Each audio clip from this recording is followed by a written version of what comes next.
पीर की सुबह 4:17 पर ज़लज़ले ने तुर्की और शाम में तबाही मचा दी। 100 से ज़ायद आफ्टर शॉक्स का सिलसिला भी कई घंटों तक जारी रहा। ज़लज़ले की शिद्दत ग्रीनलैंड और डेनमार्क तक महसूस की गई।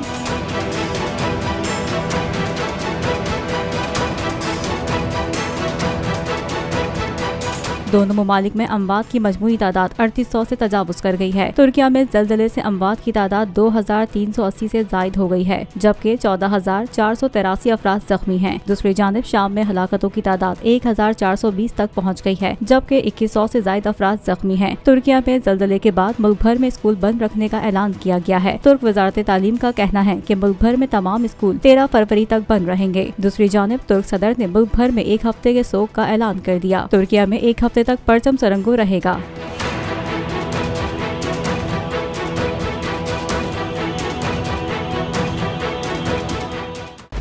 खूने नाहक बहुत पी चुकी ये जमीन, अब कोई दिन में ये खून उगलने को है।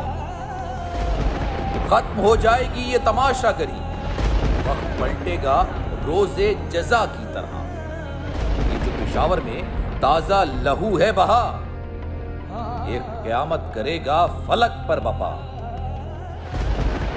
गम की सलमनाक घड़ी में बोल सानह पेशावर में शहीद होने वालों के लवाहिकीन के साथ।